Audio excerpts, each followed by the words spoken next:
Şunları şekerlerini koyar mısın? Şeker kavanozunu ver Metin. Ne yapıyorsun abi? Ne yapıyorsun mu var lan? İşimiz gücümüz var. Seninle mi uğraşacağız? Boşları alır mısın? Boşları al Metin. Merhaba, Merhaba anne. anne. Merhaba Momo. Merhaba Momo. Hoş geldiniz. Gelin.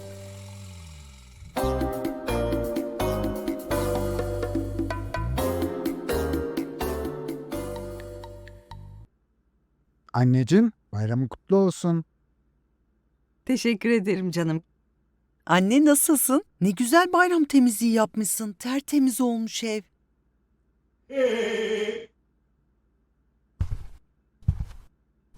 Momo, bu sen misin? Evet canım. Tanıyamadın değil mi? Burası neresi Momo? Ne güzelmiş elbisen. O fotoğrafta 20 yaşındayım. O benim hayatımdaki en önemli fotoğraf. Bizimkiler kahveci güzelini keşfettiler.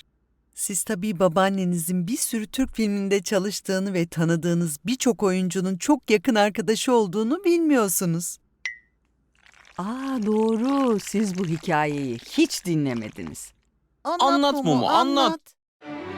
Aslında her şey genç kızlığımda İstanbul'da başladı. 1955 yılının başlarıydı. Bir iş başvurusu için yeni açılacak olan bir otele gittim. O zamana dek hayatımda böyle büyük bir bina görmemiştim. Kabul alır almaz Hilton Oteli'nde kahveci güzeli olarak işe başladım. İşte bu fotoğrafta işe başladığım o gün çekilmişti. Böyle bir otelin o zamana kadar emsali görülmemişti. İşte o meşhur Hilton Oteli açılışından önce bizim mesaimiz başladı. Açılış günü yaklaştıkça gazeteler hangi Hollywood yıldızlarının otele gelecekleri konusunda yarışa girmişlerdi. 9 Haziran günü Yeşilköy Havaalanı'na inen 2 uçakta Hilton otellerinin sahibi Conrad Hilton ve 115 konuğu vardı. Konuklar tam 1200 valizle gelmişlerdi otele. Onlara servis yapmadan tüm otel personeli bu valizleri odalara yerleştirmekle uğraştı. Ertesi gün otelin resmi açılışı altın bir anahtarla yapıldı ve Conrad Hilton'a Fahri Hemşerilik unvanı verildi. Açılış töreninde İstanbul Hilton Oteli'nin doğu ile batı arasında eşsiz bir köprü olacağı vurgulandı.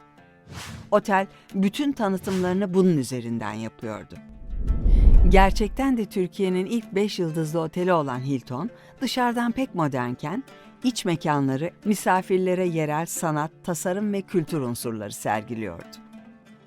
İstanbul'un kalburüstü aileleri Hilton'un Lalezar Barı'nda içmek, şadırvan gibi müzikli lokantalarında yemek yemek, moda markalarının düzenli olarak yaptıkları defileleri izlemek ve havuz kenarında şezlong kapmak için birbirleriyle yarışırlardı.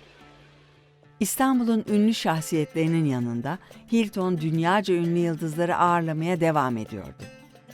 Louis Armstrong, Marlon Brando ve niceleri. Birçok Hollywood ünlüsüne bizzat ben servis verdim.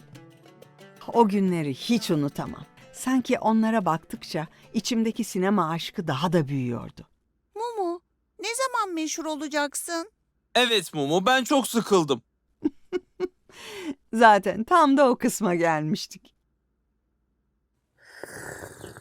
Sanki Hilton Oteli ülkenin değişen halinin vitrini gibiydi. O dönemde Yeşilçam'da Hilton Oteli'ne bir başrol oyuncusu gibi davrandı ve neredeyse bütün filmlerinde yer vermek istedi. Benim kaderim 1964 yılında Hilton Oteli'nde çekilen Turist Ömer filmiyle değişti. Momo, Turist Ömer kim? Doğru ya, siz nereden bileceksiniz? Çok ama çok meşhur bir komedi filmidir. Oteldeki çekimlerin yapıldığı 5 gün boyunca başta yönetmen Hulki Saner olmak üzere tüm film oyuncularına servis yaptım. 5. günün sonunda Hulki Bey'in filmin set amiriyle herkesin ortasında tutuştuğu kavga benim için önemli bir kırılma noktası olacaktı. Bu olayın ardından yönetmen Hulki Bey bana "Benimle çalışır mısın?" diye sordu. Ne diyeceğimi bilemedim. Hilton'a çok alışmıştım. Ama gönlümden her zaman sinema filmlerinin içinde olmak geçiyordu. Ertesi gün genel müdürün odası olan 417 numaralı odanın kapısını çaldım. Konuşmamız kısa sürdü. Arkadaşlarımla vedalaşarak otelden ayrıldım. O an otelin döner kapısı bana büyülü bir dünyaya açılan bir geçit gibi geldi. Sonraki yıllarda yüzlerce sinema filminde asistanlık ve set amirliği yaptım. Yeşilçam'ın en pırıltılı yıllarıydı. Artık insanların daha fazla seyahat ettiği ve otellerde daha fazla zaman geçirdiği bir dönemdi. Hayatın içine giren mekanlar artık sinemanın da içindeydi. Hilton'dan sonra ilk açılan otel Yeşilyurt'taki Çınar Oteli'ydi. Hilton'a olan benzerliğinden dolayı Küçük Hilton denirdi. Gerçekten hem içi hem de dışı Hilton'a çok benzerdi. Dönemin önemli filmlerini hep bu otelde çektik. Özellikle Tokatçı filminde Kemal Sunal'ın döner kapı sahnesini çekerken çok eğlenmiştik. Ne? Sen İnek Şaban'ı tanıyor musun Mumu? Evet. Devam edeyim mi? Evet. Bu yıllarda Tarabya Oteli'nde çektiğimiz filmler içinde otelde kamp kurduk desem yalan olmaz. Ama en çok aklımda kalan 1968'de çektiğimiz Kahveci Güzeli filmi olmuştu. Türkan Şoray otelde çalışan bir kahveci güzelini oynuyordu. Çekimlerde Sultan'a baktıkça hep gözümün önünden Hilton'da çalıştığım yıllar geçiyordu. Çünkü bu otelde tıpkı Hilton gibi çok güzeldi. 1972 yılında bu otelde çektiğimiz Beyoğlu Güzeli'ni asla unutamam. Başrolde Tarık Akan oynuyordu. Bir çekim günü hayranların bağırışlarından bir türlü işimizi yapamıyorduk. Tarık Akan sürekli bana dönerek "Mumu lütfen şunları sustur" diyordu. O kadar çok Mumu demişti ki benim adım Yeşilçam'da Mumu olarak kaldı. Vay be, duydun mu? Babaannemin adını damat Ferit koymuş. Bakın burası da İzmir. Büyük Efes Oteli. Burada Tarkan Viking kanını çekerken çok eğlenmiştik. Filmde Tarkan'a saldıracak dev ahtapotun maketini 1001 güçlükle otelin havuzunda yüzdürmüştük. Biz kanter içinde o sahneyi çekmeye uğraşırken havuzun çevresinden geçen turistler şaşkınlıkla bizi izliyordu. Tabii İzmir Fuarı döneminde Büyük Efes Oteli ayrı bir güzel olurdu. Gündüzleri filmi çekiyorduk, akşamları da oyuncu ve şarkıcı arkadaşlarımızla fuar gazinolarında eğlenceli vakitler geçiriyorduk. Ama İzmir deyince benim aklıma 1977 yılında çektiğimiz Sivri Akıllılar filmi gelir. Zeki Alasya filmi hem yönetiyordu hem de Metin Akpınar'la birlikte filmin başrolünde oynuyordu. Burası Nebioğlu Tatil Köyü. Türkiye'de inşa edilmiş ilk tatil köyüydü. Mimarisi o zamana kadar görülmedik ölçüde ilginçti. Bir sürü kubbe şeklinde bungalovdan oluşuyordu. Herkes bu alışılmamış dildeki yapıları bir şeylere benzetiyordu. Babanız mesela sizin yaşınızdayken orayı görmüştü. O da fal için kapatılmış Türk kahvesi fincanlarına benzetmişti.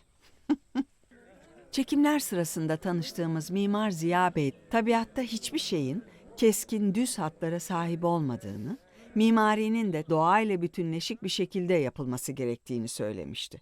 Kaldığımız bir ay boyunca tüm oyuncularla bir film çekmenin ötesinde çok da iyi dost olduk. Zeki ile hala görüşürüz. Hatta her bayram beni arardı. Bu bayram unutmuş olmalı. Kısacası güzel günlerdi o günler. Sonra evlendim. Babanız doğdu. Yeşilçam zaten artık eskisi kadar film yapamıyordu. İş bulamıyordum. Yavaş yavaş onlardan uzaklaştım ve ömrümün bu sayfasını kapattım.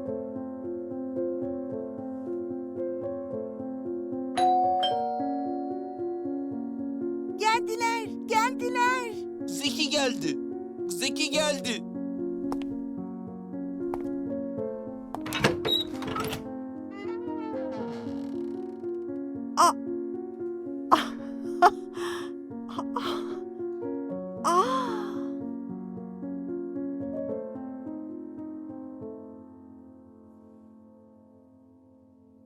Karanlığa dağılan o çocuk ben miyim?